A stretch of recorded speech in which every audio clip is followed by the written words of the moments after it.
ဘယ်အတွေ့အကြုံပဲဖြစ်ပြီးတော့မှကြီးပဲဟုတ်လားအဲ့လိုပြောလို့ခပ်ပေါ့ပေါ့သုံးသပ်လိုက်တာမဟုတ်ဘူးဒါအမှန်တရားပဲ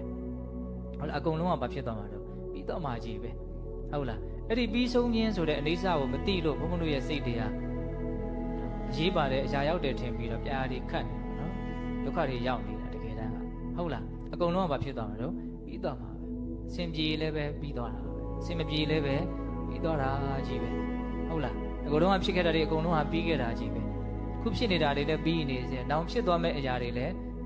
ပြီးသွားမဲ့အရာတွေကြီးပဲပေါ့နော်ဒီစကလုံးလေးကိုဘုံဘုံစိတ်ထဲမှာဘယ်လိုခံစားရတော့ဆိုတော့ဘယ်လိုလောကဓာတ်နဲ့ပဲတွေ့စိတ်ကိုလောဘဒေါသအစွန်းနှစ်ဖက်ကိုမရောက်အောင်အလွန်တည်ငြိမ်အောင်ထိမ့်သိမ့်နိုင်တဲ့စကလုံးပေါ့နော်ကောင်းတာနဲ့တွေ့လို့လည်းပဲလောဘအစွန်းကိုမရောက်အောင်သူထိမ့်နိုင်တယ်ကောင်းတာလည်းပြီးသွားမှာဒီလောက်ကြီးတန်ဖိုးရှိလာတယ်မဟုတ်ဘူးနော်မကောင်းတာလည်းပြီးသွားမှာပဲလို့စဉ်းစားလိုက်တဲ့ခါကျဒီလောက်ကြီးစိတ်ပြည့်စရာမဟုတ်ဘူးလို့ဟောအဲ့လိုမျိုးအစွန်းနှစ်ဖက်ကိုမရောက်အောင်ထိမ့်ညှိပေးနိုင်တဲ့အစွမ်းရှိတယ်နော်ကောင်းတာကိုလည်းသိအထင်ကြီးစရာကြီးမဟုတ်ဘူးလို့သူကပြောရရောက်တယ်မကောင်းတာကလည်းသိကြောက်စရာမဟုတ်ဘူးလို့ပြောရရောက်တယ်သဘောပေါက်လားမသိဘူးအဲ့ဒါနောက်ဆုံးပြောချင်တာကတော့တွေ့ကြုံလာတဲ့လောကဓာတ်တရားတွေနဲ့ပတ်သက်လာရင်အဲ့ဒီပြီးသွားမှာပါဆိုတဲ့စကားလုံးလေးတနည်းအားဖြင့်အနိစ္စပေါ့နော်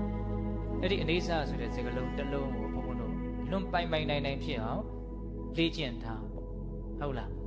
အဲ့ဒီအနိစ္စဆိုတဲ့စကားလုံးတစ်လုံးတည်းကပဲဘယ်လိုလောကဓာတ်နဲ့ပဲတွေ့ကိုယ့်ရဲ့စိတ်ကိုလောဘဒေါသဖြင့်မတုံ့လှုပ်အောင်ထိမ့်သိမ့်ပေးနိုင်လိမ့်မယ်လို့ဒါကိုဘုန်းဘုန်းတို့နားလည်စေချင်တာဟုတ်လား